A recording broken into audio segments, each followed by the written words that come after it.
Hello everyone. Let's एडीओआरवाई में आपका स्वागत है। यह एनसीईआरटी की क्लास 8 की है और लेसन नंबर 3 है। और इस लेसन का नाम है ग्रामीण क्षेत्र पर शासन चलाना। तो आप लोग इस लेसन के अंतर्गत बहुत अच्छे टॉपिक पढ़ेंगे जिससे कि एग्जाम में अक्सर पूछे जाने वाले क्वेश्चन इसमें इंक्लूड हैं। और ये अध्याय 3 के अंतर्गत जितनी भी ग्रामीण क्षेत्र पर शासन चलाया गया था एनसीईआरटी के अंतर्गत इंक्लूड है। ठीक है। तो इस समय स्वास्थ्य थोड़ा गड़बड़ है, मेरी आवाज़ थोड़ा भरी भरी सी होगी। तो इस चैप्टर के अंतर्गत आज हम पढ़ेंगे कंपनी दीवान बनी 1765, कंपनी की आमदनी और संकट, अस्थाई बंदोबस्त, महालवारी व्यवस्था, रैयतवारी व्यवस्था, नगदी फसलें और अंग्रेजी हित, नील की खेती और बगावत, नील विद्रोह के परिणाम। तो दोस्तों इस चैप्टर के अंतर्गत इतनी चीज़ें इंक्लूड हैं जिससे मैं आप लोगों को एकदम टॉपिक वाइज कंटेंट आपके पूरी तरह अच्छे से मैं एक्सप्लेन करूँगा। ठीक है, ऐसा नहीं है कि कोई इसमें से टॉपिक बचेगा। तो चलिए शुरुआत करते हैं। कंपनी दीवान बनी 1765।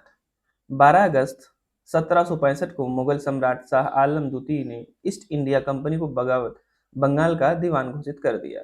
तो देखिए आप लोग इसमें मुगल सम्राट हैं, शाह आलम द्वितीय हैं, और ईस्ट इंडिया कंपनी जो थी बंगाल का दीवान किसे घोषित किया आपको पता है ना, शाह आलम को। कब किया देखिए, टाइम पीरियड भी दिया इसमें, 12 अगस्त 1765 ईस्वी को। इससे कंपनी को कर वसूल यानी राजस्व संग्रह का अधिकार मिल गया। किसको? ईस्ट इंडिया कंपनी को। अंग्रेज अब केवल व्यापारी नहीं रहे बल्कि वह शासन और राजस्व प्रणाली के प्रमुख नियंत्रक बन गए। कंपनी को अब अपनी सेना और प्रशासनिक खर्चों के लिए अस्थायी आय का स्रोत चाहिए। इसके लिए उन्हें ग्रामीण इलाकों में कर वसूली को संगठित करना पड़ा। बंगाल की दीवानी अंग्रेजों के लिए बहुत ही बड़ी घटना थी, क्योंकि अब वे केवल व्यापार पर निर्भर नहीं थे। चित्रों और इतिहासकारों ने इस घटना को बहुत ही महत्वपूर्ण मोड़ के रूप में दर्शाया है। अब कंपनी की आमदनी और संकट, क्या क्या प्रॉब्लम थी उनको, और उनके इनकम के सोर्स कितने थे, इस टॉपिक के अंदर जानेंगे। कंपनी का व्यापार करते हुए अधिक से अधिक राजस्व वसूलना चाहती थी। देखिए किसानों के ऊपर जो कंपनी थी अधिक से अधिक, ज्यादा से ज्यादा टैक्स वसूलने का कार्य करती थी। बंगाल में कपड़ा यानी सूती और रेशमी जबरन बहुत कम दामों पर खरीदा जाने लगा। देखिए जब आप किसी के कंट्रोल में रहेंगे तो वह मनमाना अपना कर लगाकर आपको जबरन चीजें किसानों से और जो मजदूर वर्ग थे उनसे कर के रूप में लेती थी कंपनी। कारीगरों और किसानों पर भारी कर लगने लगी जिससे कि उनकी स्थिति बहुत खराब होने लगी। 5 सालों में कंपनी द्वारा खरीदे जाने वाले माल का मूल्य दोगुना हो गया। 1770 के अकाल में लगभग 1 करोड़ लोग मर गए।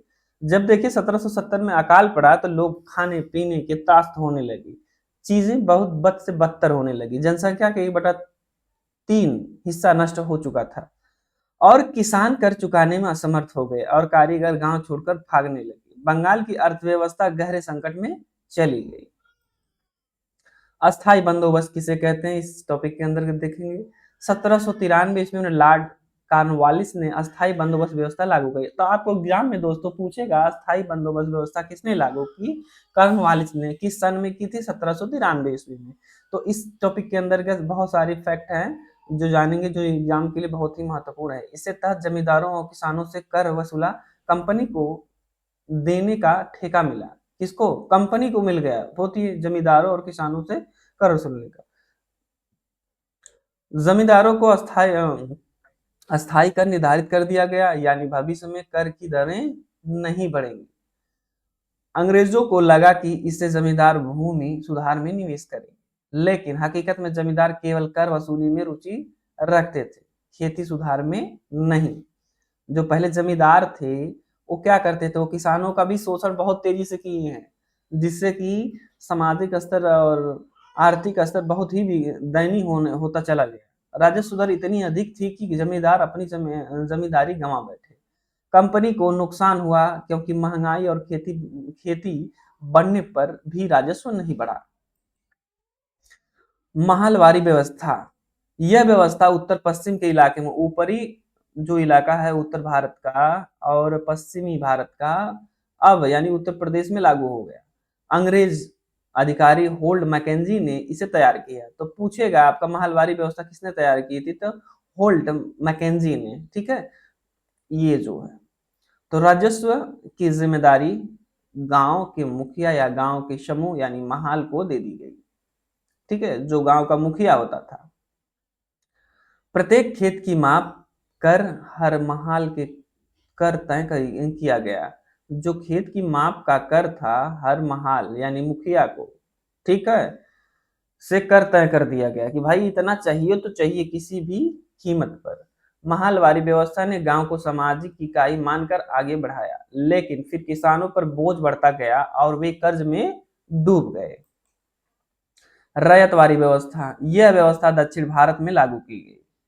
कैप्टन रीड और थॉमस मुनरो इसके प्रवर्तक थे। तो कभी कभी एग्जाम में भी पूछता है रैयतवारी व्यवस्था के प्रवर्तक कौन है, तो बताएंगे कैप्टन रीड और थॉमस मुनरो। इसमें जमींदार की जगह सीधे किसानों यानी रैयतों से कर वसूला गया। हर खेत की सावधानी से माप कर राजस्व तय किया गया। किसान को अपनी भूमि पर मालिकाना अधिकार था, लेकिन कर बहुत भारी था। कर ना चुका पाने पर किसानों की भूमि छीन जाती थी। किसान की हालत और बिगड़ गई और गांव उजड़ने लगे। नकदी फसलें और अंग्रेजी हित, अंग्रेजों ने भारतीय किसानों से मनमानी फसलें उगाने को मजबूर किया। यूरोप की जरूरतों के अनुसार बंगाल में नील, असम में चाय, उत्तर प्रदेश में गन्ना, पंजाब में गेहूं, महाराष्ट्र पंजाब में कपास और मद्रास में चावल उगाया गया। इससे किसानों की पारंपरिक खेत यानी धान गेहूं प्रभावित हुई। नकदी फसलों की कीमत बहुत कम मिलती थी। अंग्रेज बिचौलिया, बगान मालिक और साहूकार किसानों को कर्ज देते थे और उन्हें बंधुआ बना देते थे। सोचिए कितने नीच किस्म के काम लोग करते थे, ठीक है। बगान मालिक और साहूकार किसानों को अपनी सबसे उपजाऊ जमीन नकदी फसल के लिए देनी पड़ती थी। इससे ग्रामीण अर्थव्यवस्था पर गहरा संकट आया। नील की खेती और बगावत, देखिए नील की खेती में क्या क्या प्रोसेस हुआ। नील यानी इंडिगो की खेती यानी बंगाल बिहार में अंग्रेजों को जबरन कराई गई, ठीक है। जो अंग्रेज थे वो बंगाल के लोगों और बिहार के लोगों से जो नील की खेती थी अंग्रेज ने उससे जबरन करवाई। किससे? किसानों से। रैयतों से जबरन अनुबंध कराए जाते थे। देखिए जब किसान नहीं करना चाहता था तो उनके ऊपर टैक्स के रूप में लगाने के लिए उन्हें जबरन जबरन अनुबंध करवा लिए जाते थे कि आप 25% जमीन पर नील की ही खेती ही उगाएंगे, ठीक है। तो किसानों को कर्ज दिया जाता था, लेकिन फसल का मूल्य बहुत कम मिलता था। नील की खेती मिट्टी को खराब करती थी। धान जैसी फसल बाद में नहीं हो सकती थी। किसान कर्ज के जाल में फंसे गए और उनका शोषण भी होता रहा। 1857 का जब विद्रोह हुआ तो 1859 से 59 से 60 में किसानों ने अंग्रेजों को बगान मालिकों के खिलाफ नील का विद्रोह कर दिया। अब देखिए यहीं से भारत की स्थिति बदलेगी धीरे धीरे। विद्रोह के बाद नील आयोग ने किसानों की स्थिति में सही मानी और कहा कि उन्हें नील उगाने के लिए मजबूर नहीं किया जा सकता। नील विद्रोह के परिणाम क्या क्या परिणाम निकले? किसानों ने बागान मालिकों को कर देने से, नील उगाने से मना कर दिया, ठीक है। उन्हें टैक्स देने के रूप में जो टैक्स था बागान मालिकों को किसान क्या कर दिए? मना कर दिए, ठीक है। और नील की खेती उगाने के लिए भी वो मना करने लगे।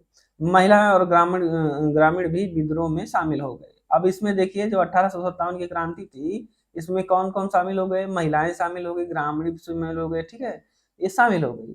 बगान मालिकों के एजेंट और गुंडों का सामाजिक बहिष्कार हुआ। विद्रोह की खबर सुनकर अंग्रेज सरकार को सेना बुलानी पड़ी। नील आयोग की रिपोर्ट 1860 में किसानों के पक्ष में निष्कर्ष निकला। इसके बाद नील की खेती धीरे धीरे खत्म होने लगी। बाद में महात्मा गांधी का चंपारण सत्याग्रह 1917 भी इस समस्या से जुड़ा हुआ था। तो आपका टॉपिक था यहीं पे समाप्त हो गया है। तो इस टॉपिक के अंतर्गत जितनी भी चीजें थी आपको बता दी गई हैं। Thank you so much. आप लोग चैनल को लाइक, सब्सक्राइब और कमेंट भी करिए, जिससे कि मैं इस टॉपिक को बेहतर तरीके से एक्सप्लेन करता चलूं। आगे आपको किसी प्रकार के फैक्ट नहीं छोड़ूंगा, जिससे कि आपको एग्जाम में किसी प्रकार की समस्या नहीं होगी। तो चैनल को लाइक, सब्सक्राइब और दोस्तों को शेयर करिए कि इस चैनल पे आपको टॉपिक वाइज, लेसन वाइज चीज़ें मिल रही हैं, जिससे कि आपको किसी प्रकार की समस्या नहीं होगी। Thank you so much.